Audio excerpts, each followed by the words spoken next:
Yeah, Brock Purdy, he's all the way back. Coming off a 200-yard passing, 3-touchdown, no interception game against a division opponent in the Arizona Cardinals, it's safe to say the poised and precise operator is back in the helm as QB1 for the San Francisco 49ers. So had to jump on here, got to talk about why it was so important to see that from Brock Purdy, because as we know, the 49ers offense, they're going to have to be the unit that carries this team moving forward, and why we can expect that continue with the 49ers upcoming game on Monday Night Football versus the Carolina Panthers. So with that being said, back at it talking 49ers football. Let's get into it, y'all.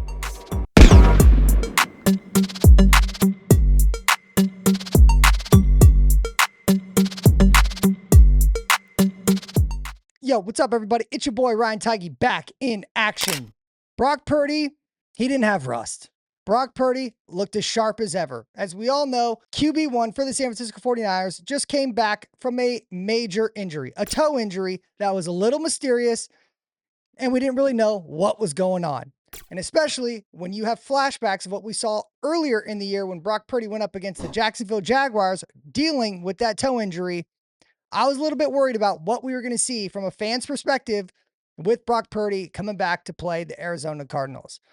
But one thing that we did see and that we do know from Brock Purdy's outing, the 49ers put up the most points they have all season with 41 points. Anytime you can put a 41 spot on any NFL opponent, that is a belt to ass whooping, and you got to love to see it. It was also the 49ers' largest margin of victory, and it just so happened to be that it all occurred when Brock Purdy came back and took back his job as QB1 for the San Francisco 49ers. And before I get into this, it's got to be said, this is no disrespect to Mac Jones. Mac Jones literally himself has saved and kept the 49ers in the playoff hunt. So Mac Jones, all 49er fans owe him a debt of gratitude, because that dude, when he was on there, he was balling. But he wasn't Brock Purdy balling. Brock Purdy, what we saw, most people wouldn't classify it as historic, because when you just look at the numbers, it wasn't. Other quarterbacks have thrown 3 touchdowns, no interceptions, clearly 200 passing yards. That's not a statistical wow.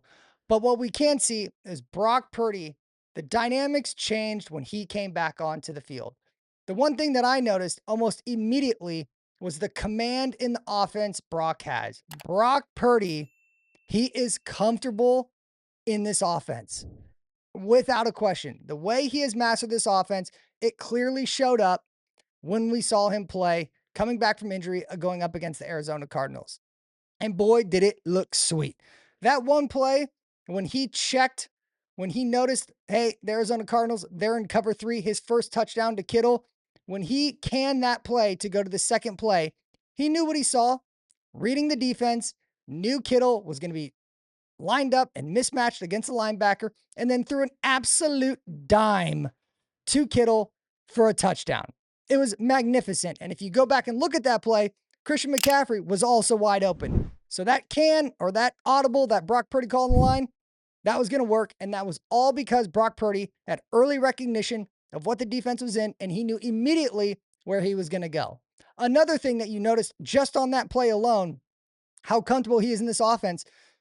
After the ball got hiked, Brock Purdy's eyes was looking to the left the entire way. He knew where he was going with the ball. He knew Kittle was going to be matched up against the linebacker, but that entire time, he was looking left, holding the safety, and then again, turned back, dropped a dime to Kittle for the tutty.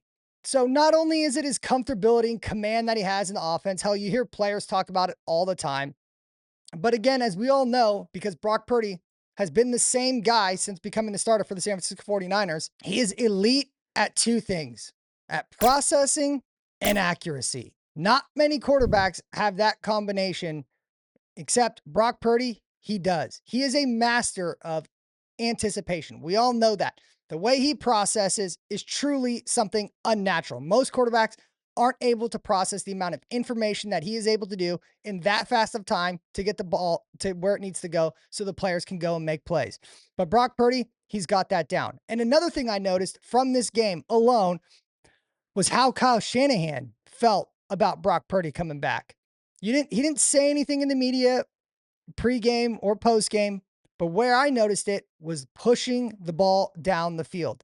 Now, that's not to say that Kyle Shanahan wasn't calling similar plays to Mac Jones, but what we do know about Brock Purdy as well, too, and sometimes it gets him in trouble, is he's a gunslinger. He is not afraid to push the ball down the field, and that showed up time and time again during that game. And Kyle Shanahan, you can tell, clearly knows that and understands that because there were longer plays that were drawn out for Brock Purdy, more so than what I noticed with Mac Jones. So I don't know if that's fact, but that's just something as a fan watching is something that I noticed, and it popped out on the screen to me with how much the 49ers were pushing the ball down the field. Like we've seen before in past years, Brock Purdy has always shown up in the top with air yards when it comes to passing. He likes to push the ball down the field. Kyle Shanahan feels comfortable calling those plays, and that's what we saw. An elite processing, accuracy, and pushing the ball downfield from Brock Purdy. It was a clinic. Again, putting 40 points on any defense. The 49ers just had that happen to them going up against the Rams. So I say the same, but that is an ass whooping. That is a certified ass whooping against the defense when you're able to put up 41 points. And as I said from the jump, we all know Kittle's talked about it. Other players have talked about it. This 49ers offense is going to have to be the unit that carries this football team. The defense will do enough to be able to allow the 49ers to hang around in games, but the offense is the key to the success. The team goes as the offense goes. Shanahan's acknowledged it, so there's no mystery about what is going to help this team moving forward. And that's going to be the offense. And as we saw from his first game back, Brock Purdy is without a doubt the best guy to do that. And so then we turn our attention to the Carolina Panthers. The Carolina Panthers are currently 6-5. They are very much in the playoff hunt. And this is going to be a big game for the Carolina Panthers. It's a big game for the 49ers, but the Carolina Panthers haven't had a primetime game since 2023. So it's been about 2 years since they've had the primetime lights with their football team playing on the field. The 49ers, we all know, they get a lot of primetime games. You love it. But the Carolina Panthers, they're not used to it. Hell, reporters were even asking questions to their head coach, asking about how is he going to handle the national spotlight that's coming from their team having success this year, as well as being on a primetime matchup. Balancing, hey, go out, enjoy Monday Night Football, enjoy this opportunity that we have, the position that we're in with maintaining focus and one game at a time. Championship mindset, and what a great opportunity for us to play an excellent opponent, a team that I really respect from a players and coaching standpoint on Monday Night Football. There'll be a bunch of cameras out there, a lot more action that way. You know, you get to be the show of the week, and that's something that prepares us to handle these types of situations, you know, with class and with the right intentionality and focus. And that's why we try to preach every game is a championship opportunity so that you don't all of a sudden have to get up for Monday Night Football. But it'll be special. It'll be great. I encourage our guys to take in the moments, take in the opportunities, look around, hear the sounds, feel it, feel all of it, and still get back to our execution and be able to have a great focused week. So there's a lot of excitement, but at the same time, you know, we have to treat this as another game. Playoff implications, all those things right in front of us, with the Niners continuing to battle to find ways to win. And this is a great opportunity for us. So it is something that is going to be more foreign to them. It's also at Levi Stadium. There's going to be a lot of cameras. The lights are going to be bright, and we know the fans are going to be a raucous crowd. And so when you take a look at this Carolina Panthers team, they have a quarterback who's not the biggest size guy. Hell, I think me personally, I'm bigger than Bryce Young. So it is something that the 49ers, although their defense hasn't been great, it is something that the 49ers can take advantage of simply just based on getting your hands up. There can be batted balls from Bryce Young because of the fact purely of his size. So that is something the 49ers, they're going to have to take advantage of on the defensive side of the ball. But really, when you flip it to the offensive side of the ball, where the 49ers need to keep this rolling, is the Carolina Panthers defense. They are not great on play action passing. So we all know the Kyle Shanahan scheme, what he wants to do. He wants to get the run game going because then that opens up the passing, specifically the play action passing.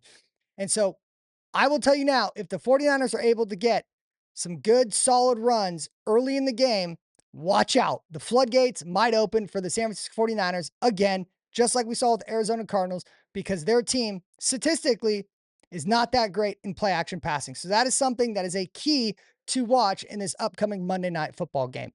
And again, when you just think about Brock Purdy and how important that game was to see, it was something that I know a lot of drama was floating around the internet streets amongst the sports pundits, the analysts. Everyone was talking about, should they keep rolling Mac Jones? My last video was just talking about, are the 49ers, are they lying about Brock Purdy's injury? Because again, the toe injury, it was mysterious. You can't physically see it. Brock Purdy's out there practicing. He looks good. Well, it turns out they weren't gaslighting us. They really were letting Purdy get healthy, which was a smart move, as they should have. But I just thought Brock Purdy looked ready to me and he wasn't playing. And so maybe that was the reason why, is because they were waiting to have a moment like what we saw with Brock Purdy that we did going up against the Arizona Cardinals. But his accuracy, his processing, all of that was on full display. And as fans, you got to love to see it, because this will make them poised to go on a run in the playoffs. They have to win this Carolina Panthers games, which they should. But if the offense can continue to perform, not even putting up 40 plus points a game, if they can continue to put 30 points plus a game, watch out, because the 49ers, they're a threat. And so, again, we've seen the Carolina Panthers, they got some players, they got some dudes over there. But I think the 49ers, they'll take care of business, and Brock Purdy should have another elite game, especially primetime, when you know all the players get up for these types of games. It doesn't matter who it is. Everyone gets fired up for this game. They're nationally televised. They're the spotlight game. They're the only one playing. Everybody's watching. So I'm looking forward to that, because typically what we see are the best players make the biggest plays. And with Christian McCaffrey playing his old team, I called it a CMC revenge game on the internet. And boy, I was surprised by the Carolina Panthers fans. They were pretty fired up. I don't know much about the Carolina fan base, but what I can tell you, they were immediately hitting me back up, giving me their takes on why this isn't a CMC revenge game. But I will tell you, anytime a player is going up against his old team, he wants to give them the business. He wants to prove to them, you shouldn't have traded me. You should have kept me. You should have signed me, whatever the situation was. And for Christian McCaffrey, it was being traded. Although it definitely worked out better for Christian McCaffrey, without a doubt, it's still, you still want to prove them wrong. And you best believe a guy as competitive and as serious as CMC is, you know he will want to give them everything he's got going up against Carolina Panthers. So I would also expect a massive game. But shout out to the Carolina Panthers fans, because they're pretty fired up about it. So anyway, I can't wait to see this game. Brock Purdy, elite level vintage Brock Purdy that we saw. And boy, it looked good. So, all right, y'all, I'll be back. But until my next video, make sure you like, comment, subscribe. You know the deal. Hit me up. Peace.